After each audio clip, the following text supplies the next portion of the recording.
bilang, "Wah, Indonesia adalah bangsa yang sudah eksis sejak berapa ribu tahun lalu, terbukti dari fosil ini, fosil itu." Oke, so what? Ya kan? So what? Dalam rapat tersebut saya juga mengatakan jangan sampai mubazir. Ini kan 9 miliar harganya, bukan uang sedikit. Kalau kita hanya tahu sisi terangnya, sisi gelapnya tidak ada, untuk apa belajar sejarah? Disusunlah pengetahuan untuk membenarkan asumsi. Bahkan menciptakan ritual-ritual baru gitu ya, Iya, ininya mereka. dan memang itu satu tindakan ekstrim mengglorifikasi masa lalu. Tapi nanti anak muda nanya, masa lalunya hebat. Tapi hari ini gaji guru honor 250.000 dibayar 3 bulan sekali."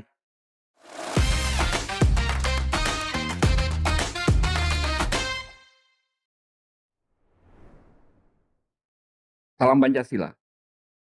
Kawan, ketemu lagi dengan saya Winarko Ngantiwani di Ruang Dialektika. Kali ini kita merayakan bulan Bung Karno.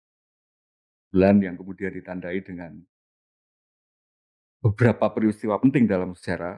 Yang pertama kaitannya dengan kelahiran dan peringatan kematiannya Bung Besar ini, dan juga kelahiran salah satu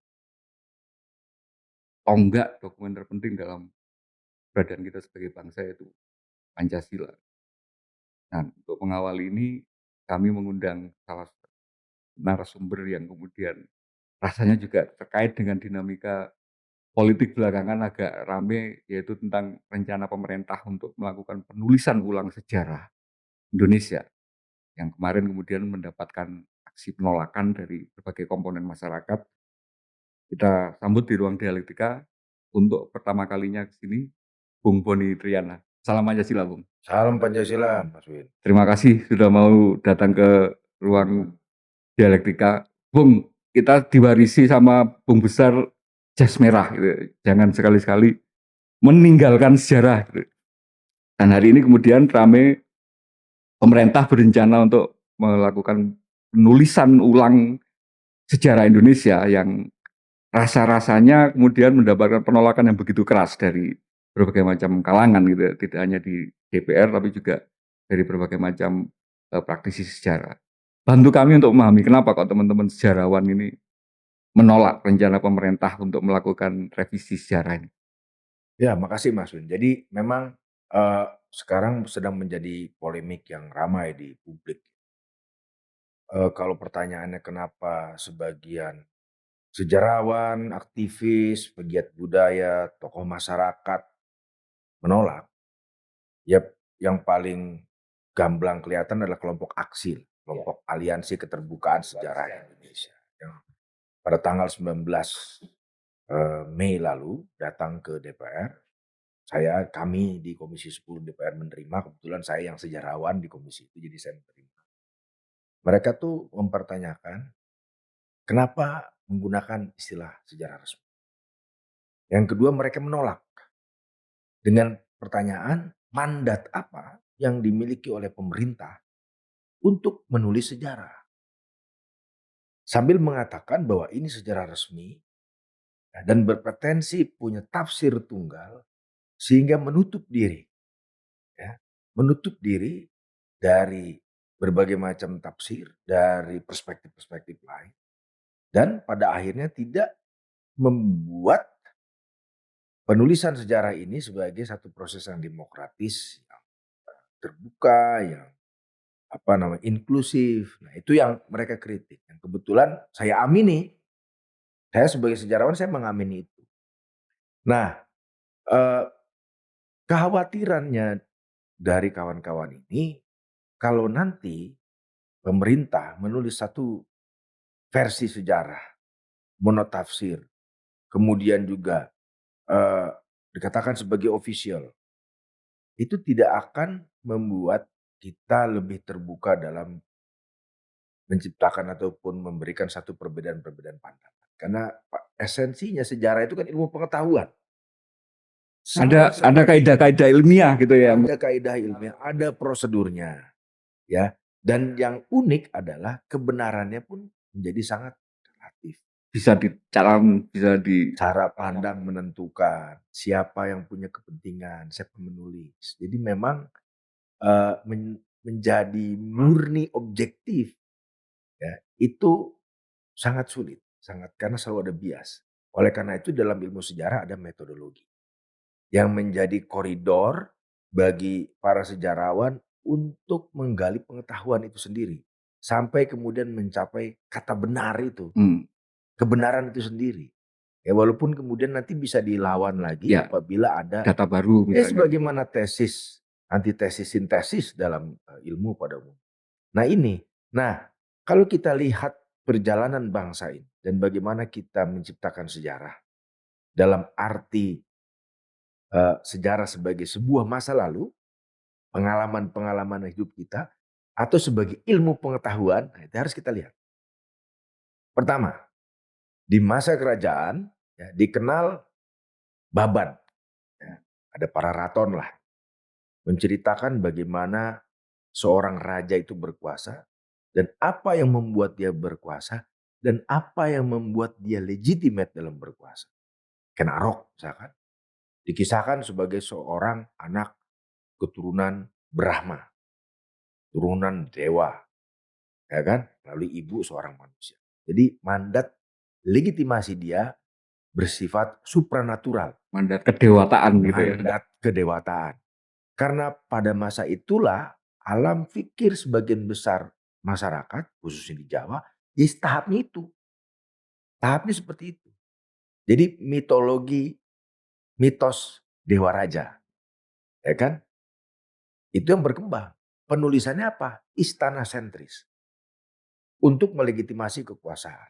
Nggak ada pemilu toh, ya kan? Nggak ada pilpres, nggak ada elektoral. Mandat yang datang. Lantas masuk ke era kolonial. Kita ditulis lagi sejarahnya. Nah, ini sebagai pengetahuan. Misalkan oleh François Valentine dan VOC dia. Dia menulis tentang Old and New Post India. Dia menulis bagaimana Indonesia yang kemudian kita kenal. Dan dia menulis sejarah ini dari atas geladak kapal. Jadi kalau dari geladak kapal dia lihat dari jauh, dia tulis. Untuk kepentingan apa? Kepentingan kolonial. Inilah yang disebut sebagai Nerlandosentris. Ya kan sudut pandang orang-orang Belanda dan melihat kita. Dan mereka datang dengan perasaan white man's burden. Untuk Beban untuk mengadapkan gitu. masyarakat. Mengadapkan. Jadi mereka punya mandat legitimasi historis. Mereka harus hadir di Indonesia karena mereka punya mission civilisatory. Punya misi untuk memperadabkan. Lewat apa? Sejarah ditulis. Aduh, wong Jawa ora katokan, saiki katokan. Nyembah pohon gitu ya. Omahe nang dhuwur wit, di atas pohon. Nah, itu bikin seolah-olah seperti seakan-akan kita tidak punya peradaban sama sekali. Ya kan, padahal di Belanda belum bisa bikin Borobudur, kita udah bikin Borobudur abad 7, abad 8. Nah itu ya. Kemudian masuk ke zaman kemerdekaan. Kita ada kebutuhan untuk memformulasikan, merumuskan siapa kita sebetulnya. Yang menarik pidato Syahrir, misalkan pada tahun 47, ketika dia di Dewan Keamanan PBB. Dia berdebat dengan Clevens, Elko Clevens, kepala perwakilan utusan Belanda ya. Kemudian dia jadi menteri luar negerinya Belanda. Oh ini waktu pertemuan Komisi 3 Negara itu ya? Bukan, ini waktu di 47 yang fotonya legendaris. Ada Agus Salim, ada Sujatmoko, ada Pak Sumitro bapaknya presiden. Nah itu legendaris kan, ada Syahrir. Syahrir di sana mengatakan, bangsa kami itu sudah eksis. Kira-kira begitu ya. Kami ada kerajaan Majapahit, kemudian ada Sriwijaya, membuktikan bahwa orang Indonesia itu jauh sebelum kolonialis Belanda datang ya udah eksis. Nah, ini satu tafsir juga terhadap eksistensi kita. Maka dibutuhkan satu konstruksi historis untuk merumuskan siapa kita sebagai orang Indonesia. Maka tahun 57 ada seminar sejarah nasional pertama di UGM di Jogja waktu itu. Di situ para sejarawan, tokoh-tokoh masyarakat, intelektual, cendekiawan, semuanya ketemu merumuskan tentang satu filsafat sejarah nasional kita apa. Kemudian periode sejarah kita apa. Kemudian bagaimana dengan sumber-sumber sejarahnya itu dirumuskan dari paling dasar. Jadi diseminarkan itu. Diseminarkan terbuka. Sampai kemudian ini filsafat sejarah kita mau kemana? Untuk apa? Dari mana? Yang menarik adalah perdebatan Muhammad Yamin, seorang pemikir besar, dan Sujatmoko, anak muda waktu itu. Yamin mengatakan karena dia sudah punya karya historiografi tentang Indonesia ya, dari zaman Majapahit tentang 6.000 saya lupa 3.000 atau 6.000 tahun Indonesia, bendera merah putih juga dijelaskan sama dia. Nah, dia mengemukakan bahwa pentingnya sejarah sebagai eh, pengikat identitas keindonesiaan yang kemudian dikritik. Jadi kalau Yamin itu sifatnya kita harus bikin, kemudian di top down diajarkan. Karena di dalam seminar itu juga ada bagian pengajaran sejarah juga ada. Sujatmoko bilang, enggak. Kita harus memulai penelitian ini sebagaimana ranah akademis. Dimulai dari bawah, inisiatif dari sejarawan, kemudian ke atas. Itu dimulai. Mereka debat keras, tapi keduanya sepakat bahwa harus merumuskan satu formulasi baru dalam memandang Indonesia, sejarah Indonesia itu dari segi Indonesia sentris. Jadi kata atau frasa Indonesia sentris itu digunakan saat itu. Dengan menjadikan orang Indonesia sebagai faktor di dalam sejarah. Jadi sejak 57 itu kesadaran bahwa kita perlu sejarah versi kita itu sudah ada. Sudah, itu karena kebutuhannya waktu itu. Kita kan masih baru. Ya kan? Kalau revolusi kita selesai tahun 49, katakanlah sampai dengan 50, baru 7 tahun. Baru. Nah, Indonesia sentrisme kemudian diproduksi. Banyak sekali tulisan-tulisan melihat diri kita sebagai faktor penting dalam sejarah. Zaman Belanda, Pangeran Diponegoro, jahat. Kemudian dinegasi di era kita, ya enggak, dia seorang tokoh pahlawan. Dan faktor dalam sejarah, bukan non-faktor. Tapi usai seminar sejarah itu tidak serta-merta melahirkan satu buku yang dulu istilahnya babon. Babon ya. Baru tahun 70-an. Ada terbit buku Sejarah Nasional Indonesia. Nugroho Noto Susanto. Nah, Nugroho Noto Susanto CS. Yang kemudian di jilid ke-7-nya yang menjadi persoalan. Jilid ke-7-nya ini melegitimasi Soeharto. Lagi-lagi Soeharto sebagai seorang pemimpin, sebagai seorang presiden tidak dilahirkan melalui sebuah proses yang demokratis. Ya kan? Apa ada pemilu? Tidak ada. Apa dia mandatnya dari rakyat? Memang dia dipilih oleh satu Dewan DPR GR waktu itu, yang sebagian anggotanya juga sudah pernah ditangkap karena kasus 65.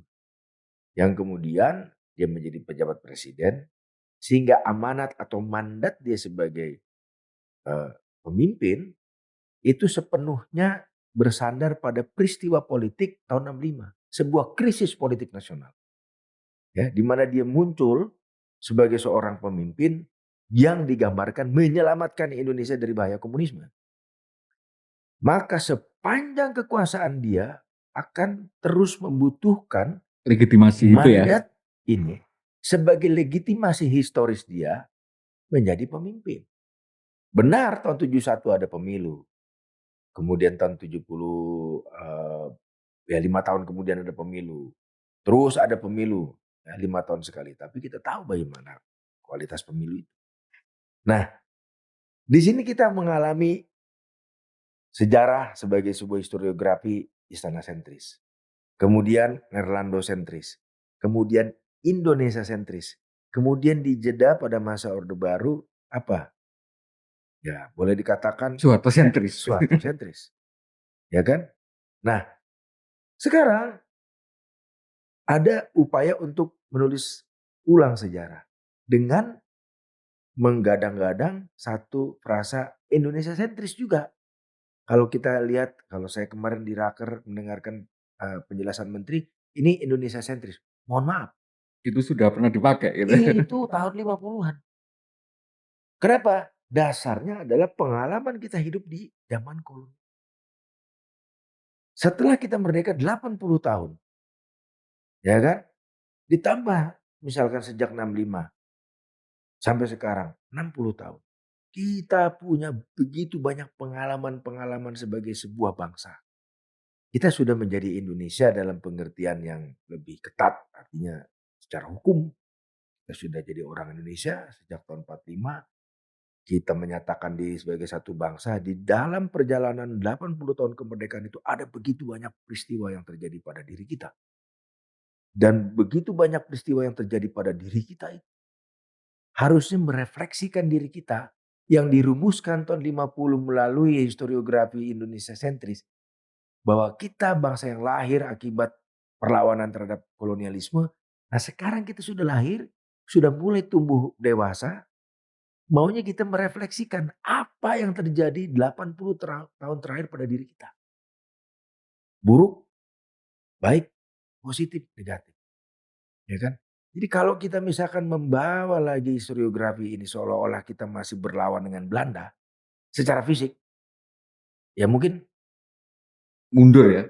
jadi mundur. Kita nggak maju Iya ya. Oke. historiografi kita. Biar mempertegas bahwa kemudian problematiknya itu bahkan mulai dari niatnya itu sendiri untuk kemudian mencari sebuah versi resmi yang itu pastinya nanti akan muncul konsekuensi lain kan. Kalau berarti ada yang resmi, kalau yang berbeda berarti Tidak resmi. tidak resmi dong gitu kan. Ilegal itu subversi. Subversi gitu kan, dianggap Iya. nanti melanggar hukum ketika ada sejarawan yang memberi versi yang berbeda. Dan kita pernah ngalamin yang kayak gitu kan, ketika sejarah Orde Baru dan itu kemudian yang ditentang oleh. Nah, tapi kan kemudian muncul pertanyaan gini. Kalau misalnya dalam tanda petik negara ini tidak membuat narasi versi yang resmi tadi, nanti ruangnya untuk kita mengontrol narasi sejarah di mana terhadap Nah, ini pertanyaan yang banyak dilontarkan guru. Guru bilang, jadi kalau gitu nanti patokannya iya, acuannya di mana? Bahan ajarnya misalnya ketika itu nanti diturunkan sebagai materi pelajaran misalnya. begini. Ini juga karena kebiasaan kita kurang berdialektika dalam ilmu pengetahuan. Ilmu pengetahuan itu kan sifatnya dinamis. Ya kan? Kemudian khusus di sejarah kita juga harus mampu berdialektika dengan kebenaran yang baru, kebenaran yang baru, kebenaran yang baru. Nah, semestinya pertama kita harus sepakat bahwa prinsip pengajaran sejarah itu bukan menyuapi siswa untuk menerima ini yang paling benar di antara kebenaran yang lain. Sehingga menumpulkan daya pikir atau kemampuan berpikir kritis dari anak. Satu, harus sepakat dulu kita. Apapun itu ya, meskipun pahit, meskipun itu memalukan gitu ya. Ngomong teknis. Kalau kita lihat rentang waktu kehidupan kita setelah kemerdekaan atau mundur lagi ke belakang. Ada begitu banyak temuan-temuan dalam ilmu sejarah. Ya. Harusnya juga diajarkan. Contoh lah yang paling geger itu kan soal 65 lah. Saya langsung bilang soal 65. Siapa pelakunya gitu ya. Versi negara mengatakan nih, kalau kita lihat, kita ngomongin Bung Karno ya, saya menggunakan cara berpikir Bung Karno untuk menganalisis peristiwa ini. Nawaksara itu ya. Ada prolog, ada prolog, kemudian naloh, ada epilog. 3 periode peristiwa. Sebab akibat peristiwa terjadi dan setelah. Yang kita pelajari, saya yakin Mas Win juga generasi yang sama, dididik masa itu. Yang kita pelajari hanya naloh.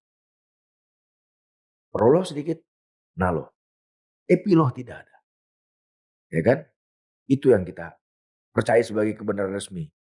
Dan 1 Oktober, bahkan dikatakan 30 September.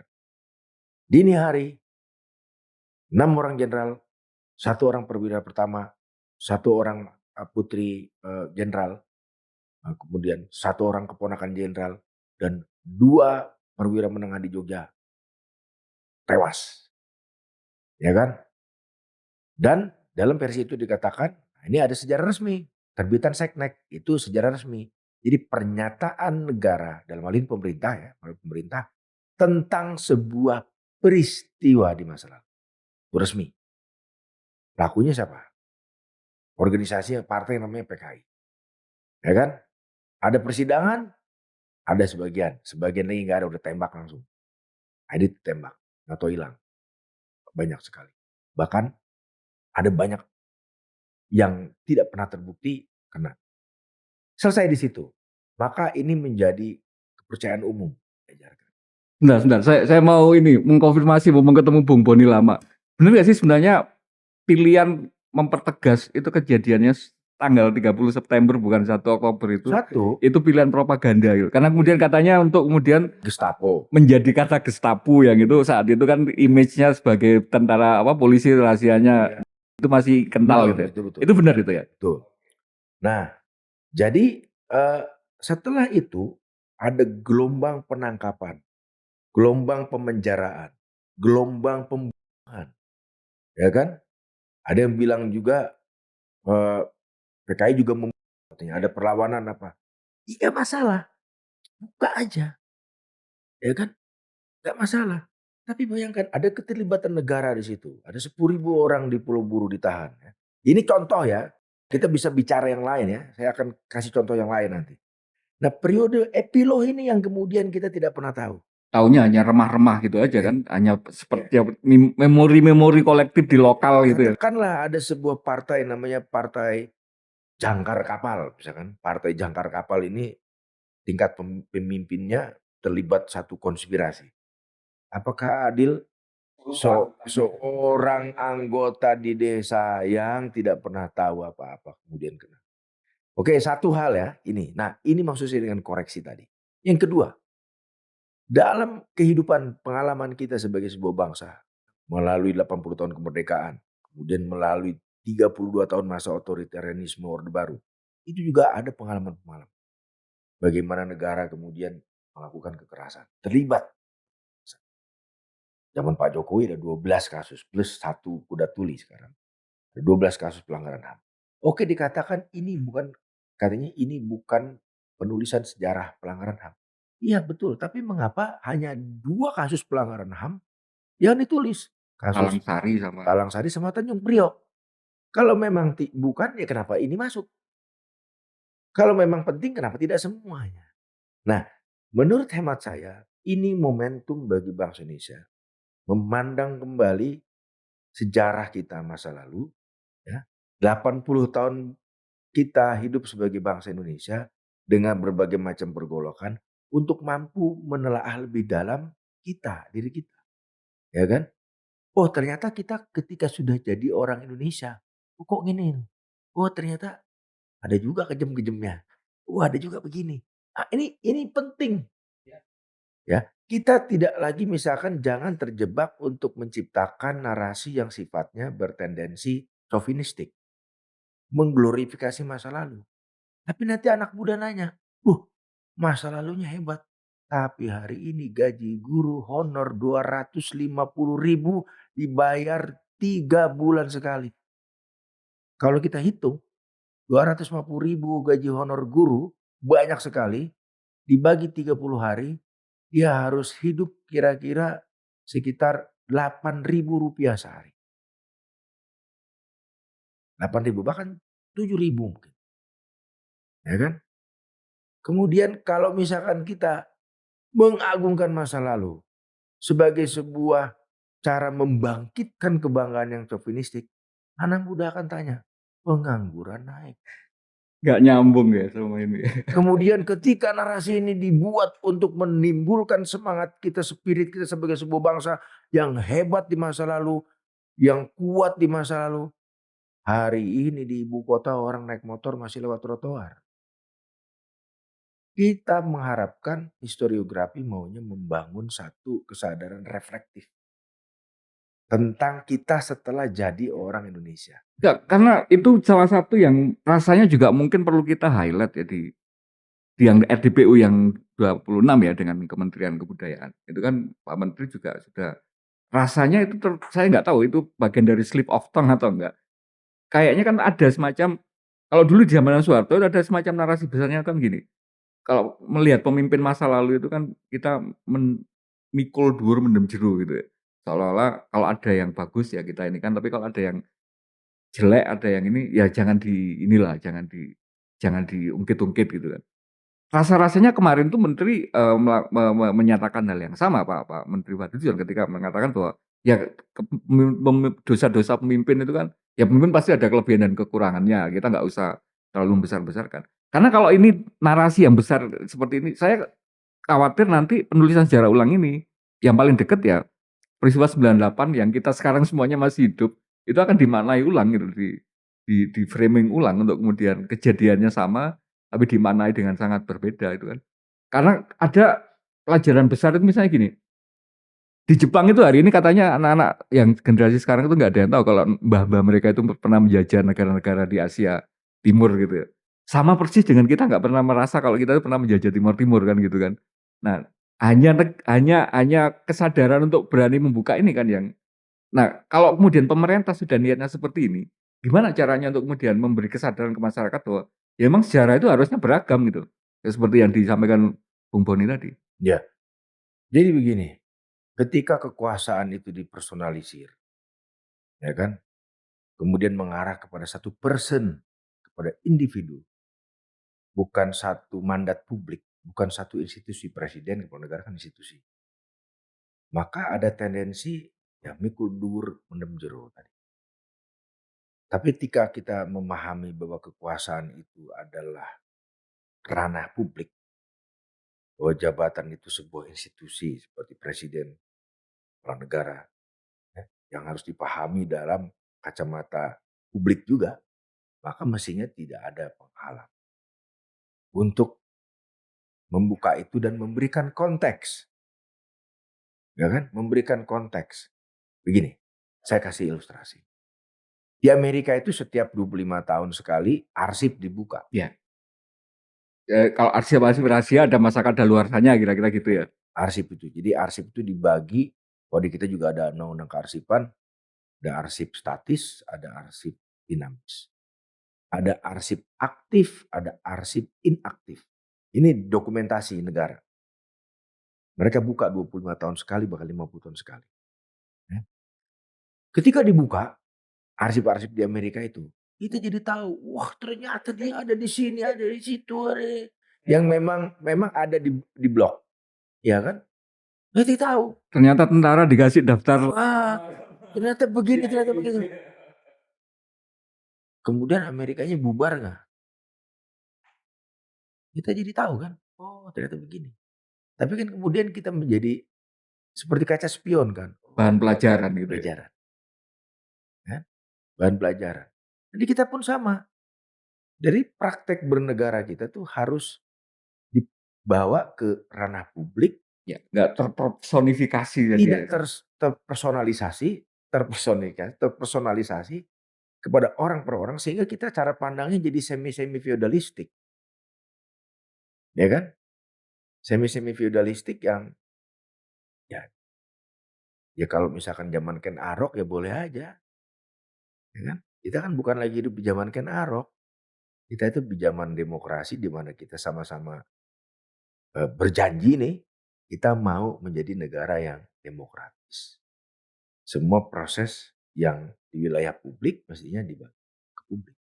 Di Amerika ada minute of meetings dari rapat kabinet. Dari setiap administrasi presiden-presiden yang Lyndon Bailey Johnson atau Kennedy atau siapapun itu ada. Sehingga sejarawan di masa yang akan datang bisa belajar. Oh ternyata sebuah keputusan diambil karena Prosesnya gini. prosesnya begini. Salahnya di sini, kemudian berapa tahun kemudian ada kekeliruan. Oh salahnya di sini. Jadi dewasa. Ya kan? Dewasa. Nah, ini sebetulnya kalau misalkan kita mau menulis sejarah dengan cara yang terbuka, kemudian juga ya, jangan kemudian dipersonalisir, kemudian juga jangan terlalu mengglorifikasi tanpa ada pengimbangan cerita lain, ya kita jadi nggak belajar apa-apa.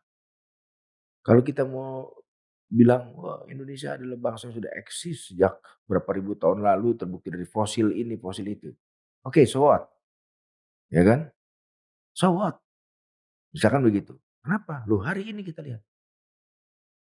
Historiografi per hari ini menurut saya berfungsi apabila dia mampu membuka tabir masa lalu, mampu menyelami sisi gelap masa lalu sehingga kita tidak lagi ulang di masa kini. Kalau kita hanya tahu sisi terangnya, sisi gelapnya tidak ada, untuk apa belajar sejarah?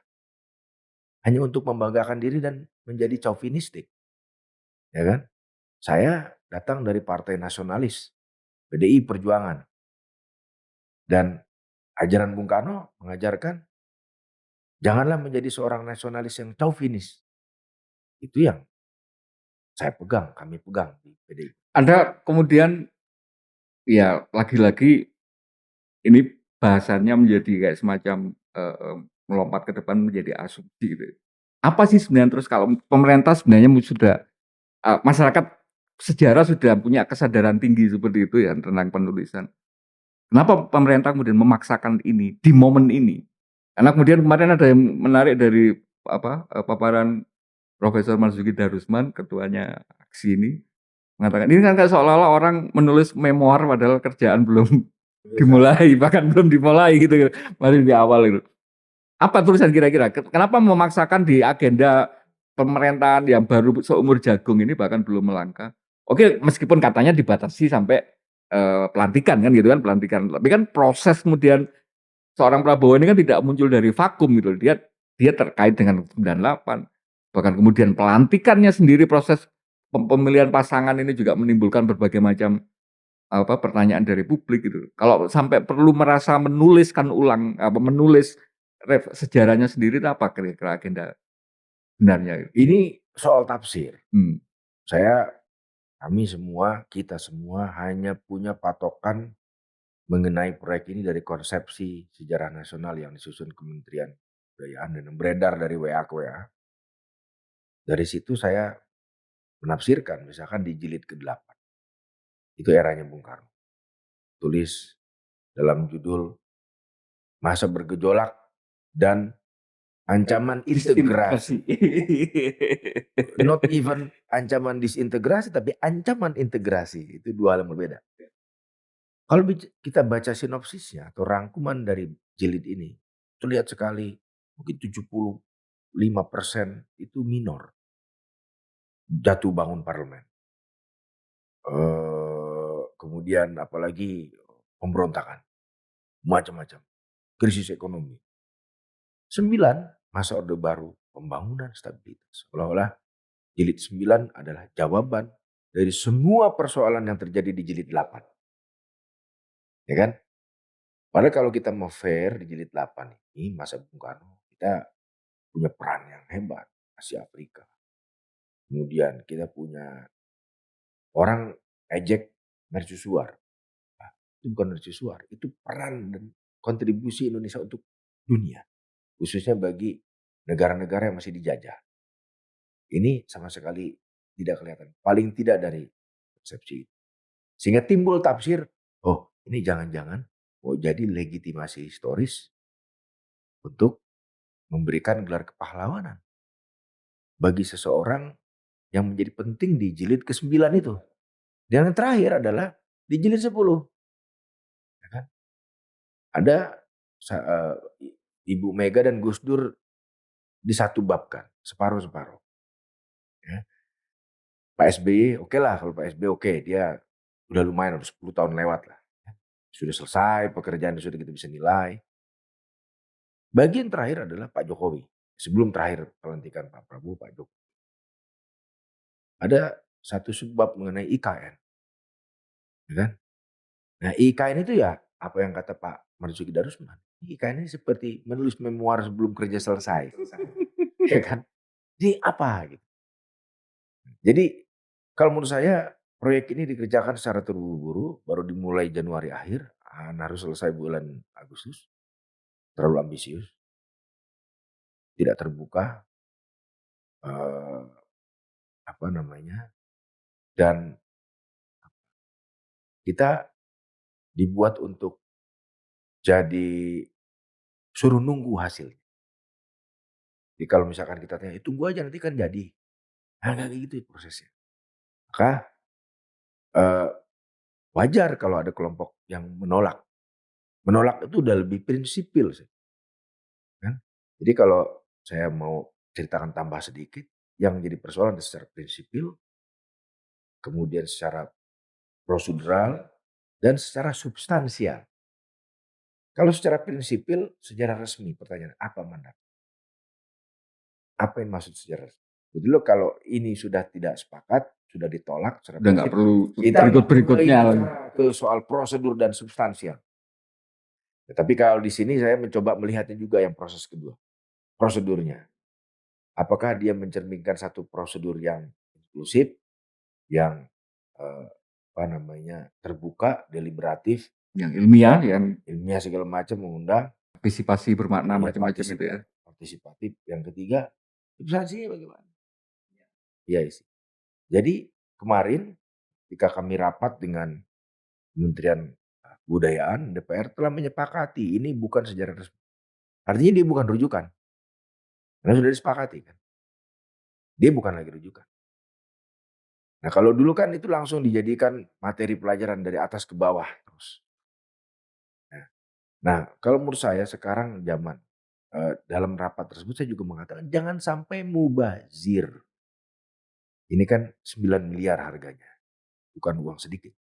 Jangan sampai bikin buku ini mubazir karena satu, tidak menyampaikan hal baru. Ya kan? Apa yang baru? Indonesia dijajah 350 tahun. Ada yang bilang Indonesia tidak dijajah 350. Itu bukan hal baru. Di kalangan sejarawan bukan hal baru apa. Karena ini kan versinya resing. Indonesia tidak dijajah 350 tahun. Buku itu udah terbit lama, udah beredar. Semua orang udah tahu. Kita googling juga banyak. Dan kalau mampu menulis karya sejarah yang belum ada di Google, itu hebat. Artinya artinya harus membutuhkan riset. Kekhawatiran saya yang saya juga sampaikan kepada menteri dalam rapat kerja tersebut. Jangan sampai ini hanya jadi buku kompilasi sumber sekunder. Kerjanya ChatGPT gitu. Apalagi ya yang mendaur ulang ya kan narasi-narasi lama didaur ulang yang kemudian disuguhkan. Cherry picking gitu ya. Ya cherry picking dan juga sifatnya sloganistik. Ini Indonesia sentris. Indonesia sentris itu udah diformulasikan tahun 57. Udah berapa puluh tahun lalu. Semua orang tahu kita orang Indonesia. Semua punya KTP Indonesia, punya paspor Indonesia. Pertanyaan sekarang, apa artinya masa lalu bagi kehidupan kita di masa kini? Ya kan?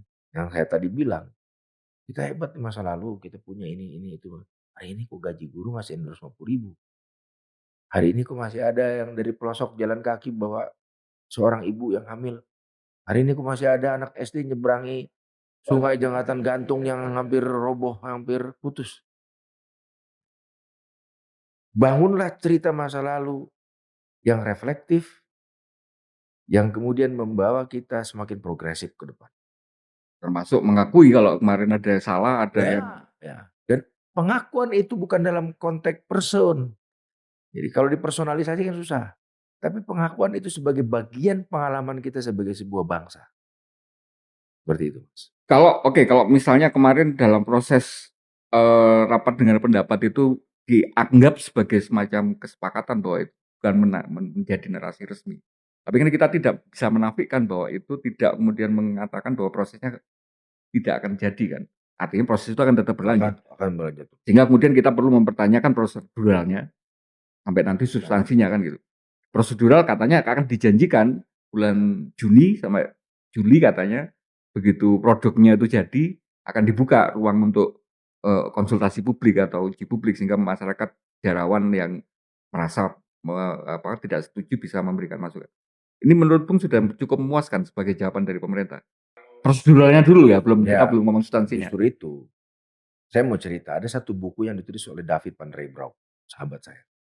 Sejarawan dari Belgia, penulis buku bestseller. Dia menulis tentang Kongo, bestseller dunia ya.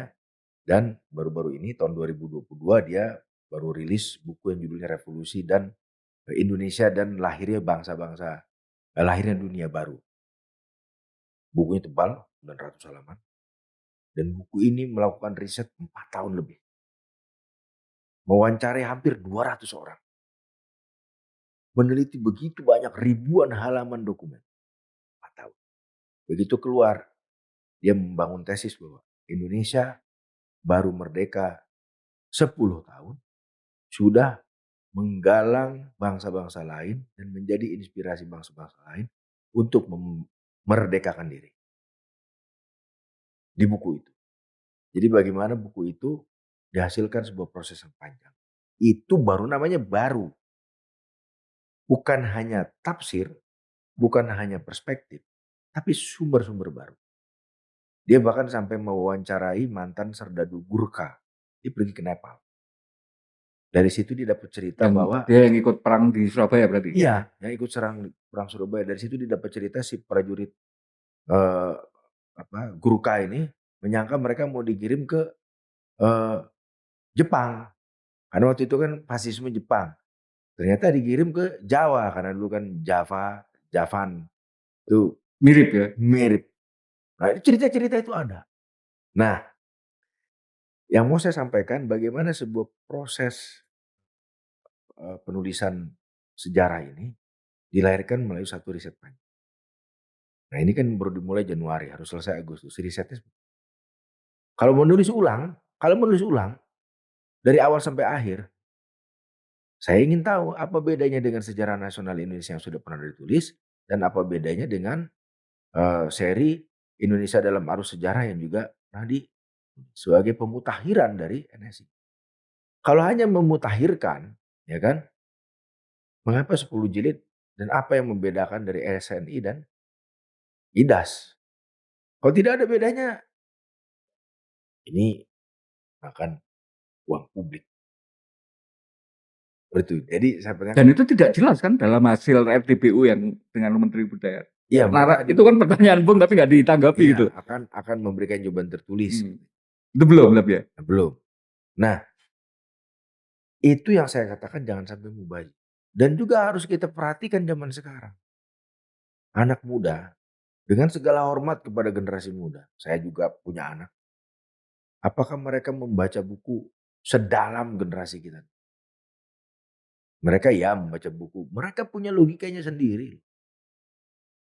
Kemudian bagaimana menyikapi fenomena artificial intelligence yang juga bisa nulis sejarah dalam tanda kutip. Ya kan? Kita hidup di mana pada era di mana kita banyak orang mempertanyakan lagi kebenaran-kebenaran yang selama ini kita percaya. Ya, kata kitab sejarah ini yang benar, kata buku sejarah ini yang benar. Sekarang masanya dipertanyakan lagi, benar apa enggak? Benar apa enggak? Tiba-tiba ada sebuah proyek penulisan sejarah, ya kan? Yang dalam satu sisi mau membenarkan apa yang sudah dipercaya benar dan mau menuliskan kebenaran-kebenaran baru. Pada sebuah masa di mana setiap kebenaran akan mendapatkan pertanyaan-pertanyaan. Jadi kalau menurut saya mestinya para sejarawan yang menulis di proyek ini berpikir lebih rumit lah mestinya melihat. Jadi tidak hanya tidak hanya menjelaskan konteks peristiwa historis yang mereka tulis, tapi juga meletakkan karya ini dalam konteks kekinian yang juga sama-sama historisnya. Jadi itu saya pikir dua konteks. Dan itu rasanya dengan apa? Ya timeline yang sudah dinyatakan gitu ya. Apa tanggal sebagai kado ulang tahun 80 tahun Indonesia Merdeka. Itu kan rasanya sesuatu yang nggak masuk akal untuk kemudian kita paksakan ke pemerintah. Karena kemudian rasanya belajar dari 6 bulan pemerintahan Prabowo ini kan kayak semacam modus yang selalu berulang. Pengen melakukan sesuatu, belum terlalu jelas dasar kajiannya seperti apa, asal ajar aja, bikin rame, tapi ternyata kemudian tetap aja jalan. Itu kan yang kemudian kita seolah-olah kemudian masyarakat ini yang mengkritisi yang ini itu posisinya di mana gitu, didengarkan apa enggak gitu. Sehingga kemudian harapannya lagi-lagi ada di Bung Boni dan kawan-kawan di DPR. Tapi saya sedikit ke substansi tadi yang kemudian juga itu jadi pertanyaan banyak orang. Menambahkan atau merubah atau mungkin memperkenalkan sebuah periodisasi sejarah yang kalau yang umum itu dikenal prasejarah dan sejarah, di mana saat kita dengan menyebut sejarah berarti sudah ada dokumen-dokumen, bukti-bukti tertulis yang itu kemudian mau di-blur, mau dileburkan menjadi periode awal sejarah yang tidak perlu ada penulisan tidak ada bukti-bukti tertulis, yang itu kemudian ditarik sampai masa yang sangat jauh sekali, 1,8 Iya. juta tahun yang lalu. Ini juga saya dari kacamatanya Bung Boni sebagai sejarawan gimana memahaminya? Ini perdebatan di kalangan arkeolog yang terlibat dalam proyek itu, yang kemudian menyebabkan salah seorang Mundur kan arkeolog ya? terkemuka, Profesor Harit Truman Simanjuntak mundur. Karena menurut dia, prasejarah itu atau terminologi prasejarah itu adalah nomenklatur dalam ilmu pengetahuan. Iya makanya. Sudah baku lah gitu ya. Ya, dia nomenklatur. Sementara awal sejarah itu tidak dikenal. Dalam arti gini, kita harus membedakan ilmu pengetahuan selalu sebagai ilmu pengetahuan dan asal-usul kehidupan manusia itu sendiri. Kalau misalkan kalau menurut dia, kalau prasejarah itu jelas nomenklatur keilmuan, ada dasarnya, sejarah itu dimulai misalkan setelah manusia mengenali tulisan, kan itu sejarah, prasejarah sebelumnya. Nah, kalau early history atau awal sejarah itu menurut Profesor Harry Truman itu bisa jadi juga tentang ketika manusia mulai mengawali kehidupannya. Bagaimana mencari atau menggali pengetahuan dari situ. Apa yang mau disampaikan? Itu perdebatannya sehingga dia buntu. Jadi menurut saya mundurnya Profesor Harry Truman juga menunjukkan something wrong dalam proses kreasi ilmu pengetahuan, ya kan, knowledge creation yang dilakukan di dalam proyek. Ini kan nggak bisa juga mengerjakan suatu di ruang gelap, kan? Kemudian dibawa ke ruang terang, kemudian kita dipaksa harus menerima apa yang dihasilkan di ruang yang gelap. Karena ada semacam kekhawatiran juga kan dengan narasi yang seperti itu. Itu kan lagi-lagi ya kaitannya rasanya juga sama dengan upaya melakukan glorifikasi terhadap masa lalu tadi. Tapi kan kemudian dia tidak tersadar, ini kan kemudian mengaburkan batas antara sejarah yang sains sama pseudo history itu kan. Nah itu. Yang hari ini kemudian ya di Indonesia rame kemarin Gunung Padang misalnya yang sempat juga jadi heboh di Netflix jadi salah satu liputan yang kemudian ternyata ya bagi banyak orang ya itu memang hanya sejarah pseudo history itu. Nah, kira-kira ada nggak semacam apa kekhawatiran kita untuk kemudian itu menjadi kayak semacam lagi-lagi untuk mengumpulkan agenda-agenda yang untuk membesarkan glorifikasi tadi dengan Ya, narasi yang seperti itu. saya pikir ilmu pengetahuan dimulai dari satu sikap skeptis, ya kan? Ragu, kemudian penasaran untuk mencari. Tapi tidak didasari oleh satu asumsi, hipotesa ada. Kan? Pada tahun 35-36, ketika 36 tahun, sekitar tahun 36, ketika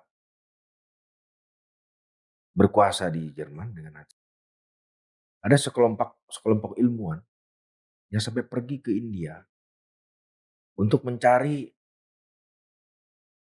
jejak-jejak ras Arya yang mereka percayai sebagai leluhur mereka yang melahirkan generasi unggul. Itu asumsi mereka. Dari asumsi itu mereka dipaksa untuk mencari bukti untuk membenarkan asumsi. Itulah pseudo history. Pseudo science. Pseudo science. Itu unitnya SS-nya Himmler gitu Ya, untuk kemudian cari. menarasikan bahwa mereka Kemudian dibuatlah ilmu pengetahuan, disusunlah pengetahuan untuk membenarkan asumsi. bahkan menciptakan ritual-ritual baru gitu ya Iya, ininya mereka. dan memang itu satu tindakan ekstrim, ya fasisme, ya, yang memang juga terjadi di bangsa-bangsa barat pada umumnya ketika masa itu kolonialisme.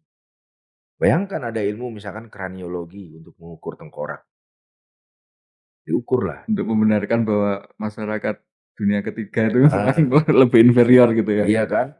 Ya kemudian volume otaknya sekian, pantesan begini begitu. Ini ilmu yang sangat rasialis, yang melihat bangsa di luar mereka adalah subhuman.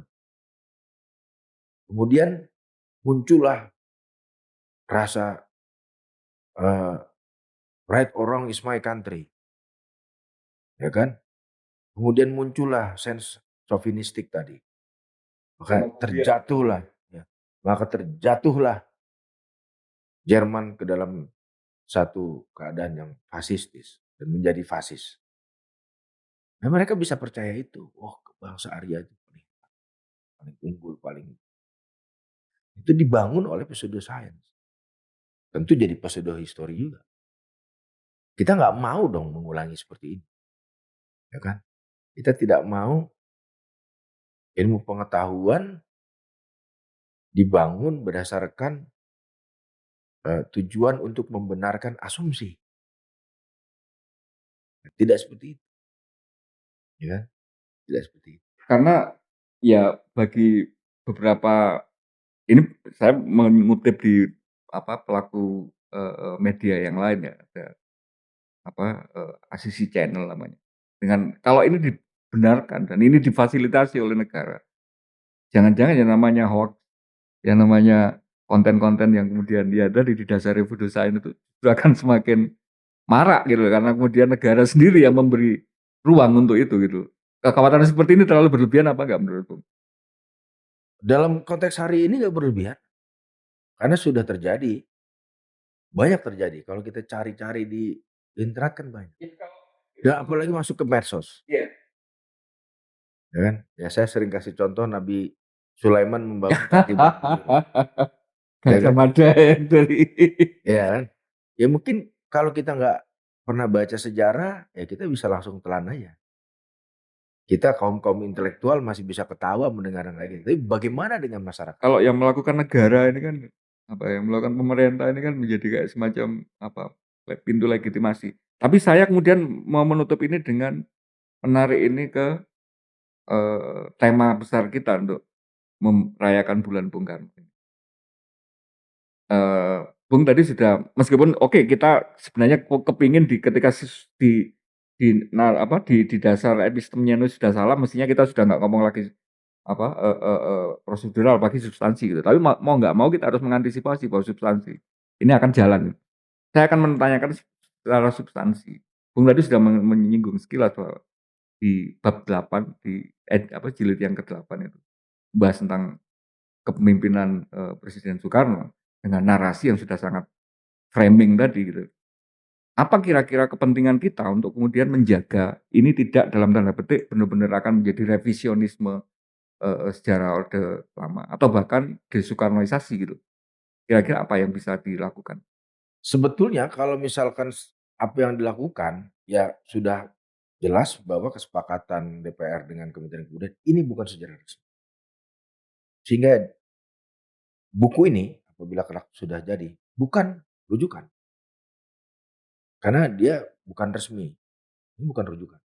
Apabila narasi yang sifatnya desoekarnoisasi ada, paling tidak berdasarkan frame dan juga tafsir dari kita ya, kemudian lihat. Saya pikir ya Kementerian Kebudayaan sebagai sponsor utama dari kerja ini harus bertanggung jawab. Satu. Yang kedua, saya ingin meletakkan polemik ini dalam bingkai yang lebih demokratis. Kan? Kita juga harus menulis, ya kan? Kita juga harus menulis, menandingi, dan menyebarluaskan kepada masyarakat. Tidak ada sejarah resmi, dan sejarah juga berkaitan dengan perspektif dan juga cara pandang dan juga sejauh mana sumber-sumber bisa bicara. Jadi semata-mata hanya pertarungan narasi kan gitu kan kalau misalnya. Ya kalau misalkan konteks ini, tapi kalau saya ingin melihat dari kacamata politik, saya dari PDI Perjuangan eee, Bung Karno kita lihat bukan sebagai, apa namanya, ikon dari partai ini saja, bukan. Dia milik bangsa Indonesia, dia founder bangsa ini, dan apabila ada narasi yang kemudian frame atau tone-nya negatif, tanpa memberikan satu konteks ya, dari sebuah peristiwa itu secara, lengkap, secara holistik, maka kita pertanyakan, ya kan, kita pertanyakan. Karena, eee, bagaimanapun di PDI Perjuangan, ajaran kita partai yang menjalankan ajaran-ajaran Bung Karno, di tingkat kaderisasi kemudian kita ajarkan, tiba-tiba ada narasi yang di-frame begini begitu tanpa memberikan konteks yang secara holistik, ya, secara menyeluruh, sehingga timbul satu narasi sejarah yang lebih berkeadilan, itu ini kita akan minta pertanggungjawabannya, seperti itu. Kalau itu sudah terlanjur ditulis, prakteknya kira-kira apa konkretnya nanti bulan Juni, Juli itu misalnya muncul Ya kan narasi, janjinya kan 70-80% akan di-share, akan ada uji publik. Karena dari awal, kita akan memaksakan bahwa kalau sudah ada itu tetap harus ada revisi gitu, diperbaiki kalau misalnya ya itu tidak sesuai gitu ya. tentu, karena begini, ketika awal rapat saya sudah mengingatkan kepada kementerian, mestinya ini diuji publik, dibuka ke publik. Tapi tidak, dan ternyata seperti sekarang. Katakanlah begini, di jilid 8 itu ada cerita tentang Bung Karno. Dengan segala macam kacau balau Republik. Apabila cerita itu tanpa diberikan konteks, tanpa diberikan satu latar belakang historis, mengapa itu bisa terjadi di masa ini, maka ya kita akan bisa mengatakan bahwa ini buku tidak boleh beredar.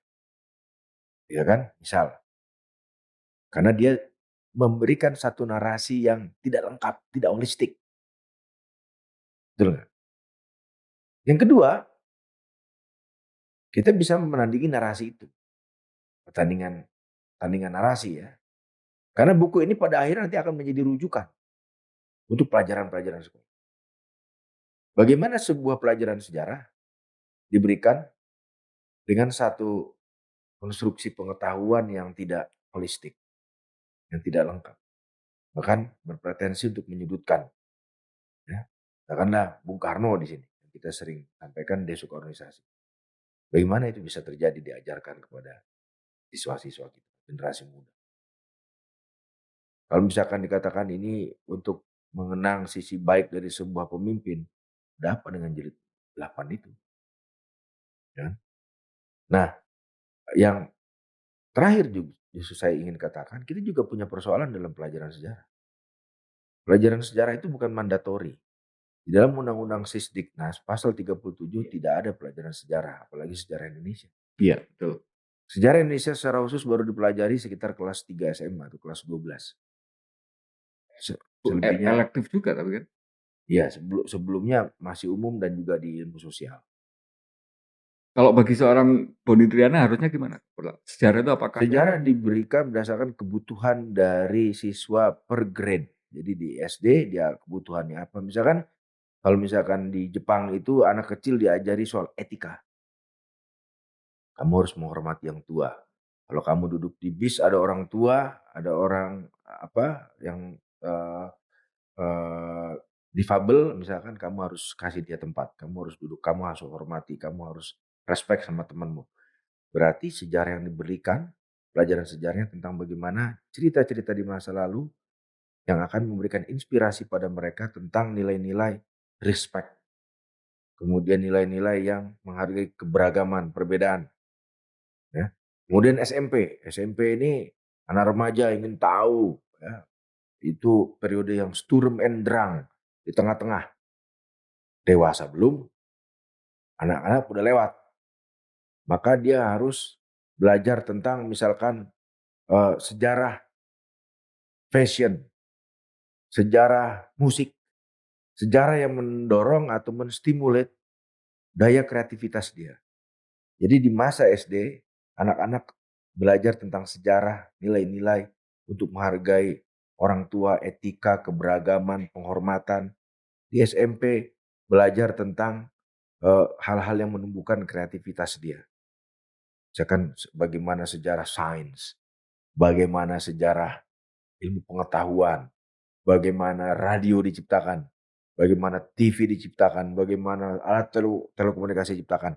Sehingga tumbuh rasa penasaran dia terstimulat dengan eh, satu cerita tentang penemuan-penemuan. SMA sudah dewasa, dia baru kita ajarkan misalkan tentang apa yang dialami bangsa ini selama 80 tahun merdeka. Ada begitu banyak kekerasan politik, ada begitu banyak kejahatan, ada begitu banyak darah mengalir pada bangsa ini. Sehingga muncul do on don't-nya gitu kan. Ya, dari 3 tahap ini kita bisa pelajari. Sejarah mengenai prinsip-prinsip etika moral, sejarah mengenai kreativitas penciptaan pengetahuan, dan sejarah mengenai bangsa ini. Itu yang ideal. Saya mau menutup dengan gini. Sejarah itu katanya selalu ditulis oleh pemenang. Ya. Mengantisipasi bahwa kemudian hari ini pemenangnya adalah partai yang sedang menginginkan penulisan sejarah ini. Gimana caranya untuk meminimalkan bahwa versinya tidak semata-mata sesuai dengan kemenangan atau kepentingan dari pemenang ini. Kalau Baik dari kita sisi masyarakat sipil ya, maupun dari ya katakanlah dari sisi pemerintah yang meskipun tidak oposisi murni gitu ya, ya, tapi berseberangan. ya. Adagium itu kalau boleh dikatakan adagium atau istilah lah ya, istilah. Istilah sejarah ditulis oleh pemenang itu hanya bisa dioperasikan pada sebuah negara yang otoriter atau bahkan totaliter. Pada masa yang sebuah negara itu demokratis, negara demokrasi serba terbuka apalagi sekarang dengan kemajuan teknologi informasi, maka sejarah ditulis oleh pemenang itu akan segera mendapatkan tandingan, ya kan? Akan segera mendapat koreksi, akan segera mendapatkan bahkan cemoohan, ya. Kecuali negara ini dibawa lagi ke belakang, akun media sosial semuanya ditutup, internet dibatasi, orang hanya boleh menerima kebenaran yang resmi, kebenaran resmi dengan tafsir yang tunggal, baru sejarah ditulis pemenang itu sukses. Kayak gitu. Karena ya lagi-lagi ini mungkin semacam kegelisahan mungkin umur angkatan kita ya hari ini ketika ada Kementerian Keuangan dipimpin oleh anggota tim Mawar. Ya, Dirjen Bea Cukai dipimpin oleh anggota ex tim Mawar yang kemudian itu peristiwa yang bahkan belum satu generasi ke belakang gitu atau ya satu generasi lah. Tapi seolah-olah kemudian itu sudah hilang dari ingatan kolektif. Ada satu yang saya tuh paling gemes itu gini, mengingat kembali ke tema merayakan Bung Karno di ilmu pengetahuan itu ada triumvirat gini, Galileo, Newton, gravitasi itu pasti buahnya apel. Dulu saya kecil itu, Bung Karno Pancasila itu pohon sukun. Karena imajinasinya ketika di ND memikirkan tentang Pancasila macam-macam itu di bawah pohon sukun dan ada pohon. Nah, bayangan saya kemudian dengan penulisan sejarah yang dalam tanda petik tadi melakukan revisionis atas kepentingan pemenang tadi. Itu yang paling mengkhawatirkan. Pengetahuan-pengetahuan kayak gini itu akan dibaca ulang sebagai kesempatan untuk apa ya memutihkan dosa-dosa masa lalu gitu. ya. Mudah-mudahan ini ya kekhawatiran yang terlalu jauh dan harapan saya dengan adanya Bung Boni menggawangi salah satu penggawangnya di Komisi 10 bisa terus mengawal ini gitu sebagai sebuah apa ya aspirasi dari publik. Jangan sampai sejarah benar-benar ditulis versi pemenang seutuhnya gitu. Meskipun kita hanya bisa mengganggu dari sisi media sosial, tapi hari ini ya mungkin batas itu. Tapi Bung Boni di dalam kan bisa lebih. Terakhir mungkin ada yang mau disampaikan Bu dalam tema ini penulisan sejarah apa dan mungkin tema bulan Bung Karno ini dari. Ya, saya kira kita selalu memiliki persoalan dengan masa lalu. Tidak hanya sebagai sebuah pengalaman kehidupan di masa lalu, lewat begitu saja, tapi juga sebagai artinya memori kolektif sebuah bangsa itu mestinya tidak lagi ditentukan oleh satu pihak, ya kan? Dia memori kolektif itu harus dikembalikan kepada masyarakat. Karena sejatinya sejarah adalah milik masyarakat. Jadi kembalikan kepada menurut saya mendorong kegiatan sejarah publik yang lebih partisipatif, yang lebih emansipatoris itu jauh lebih penting daripada kita eh, disibukkan dengan narasi sejarah resmi, official history yang sifatnya top down. Oke, tahun 50-an kita pernah seperti itu karena memang kebutuhannya. Tapi sekarang seperti saya sampaikan tadi, kita 80 tahun bernegara, berbangsa, kita punya banyak cerita, maka apa yang mau kita warisi ingatan apa yang mau kita warisi kepada generasi muda? Yang membuat mereka mestinya lebih baik dari generasi. Seperti itu. Kemarin salah satu anggota aksi, saya lupa posisinya sebagai apa, Kiai Amin Bang ya, Majis. dari Jogja itu, daripada duitnya dipakai nulis buku, dibagi dalam bentuk grand-grand aja untuk ide penulisan Nah itu ide bagus. tema-tema apa sejarah Ya, gitu ya. ide bagus. Dan sayangnya ide bagus itu diambil sebagai sesat, radikal, dan bid'ah sejarah. Oh enggak kan, katanya menterinya enggak, itu hanya selip lidah gitu. Bang Boni, terima kasih banyak atas kehadirannya di ruang dialektika. Saya menantikan sebenarnya pembahasan-pembahasan dari Bung Boni sebagai kapasitasnya sebagai anggota DPR dan di partai sebagai badan sejarah. Ya. Untuk kemudian kita mempopulerkan lagi pemikiran Bung Karno. Kita bukan hanya mempopulerkan, kita mengkontekstualkan bahwa pemikiran-pemikiran Dan Bung Besar merelevansikan dengan kondisi hari ini, karena saya pikir itu sebagai buah warisan kebijakan pemikiran pendiri bangsa itu saya bayangkan tidak hanya relevan pada saat itu, tapi pasti ada hubungan dengan saat ini. Terima kasih banyak sekali lagi. Kita ketemu sama-sama Mas. di ruang dialektika berikutnya. Salam Pancasila. Salam Pancasila merdeka. Merdeka. Thank you.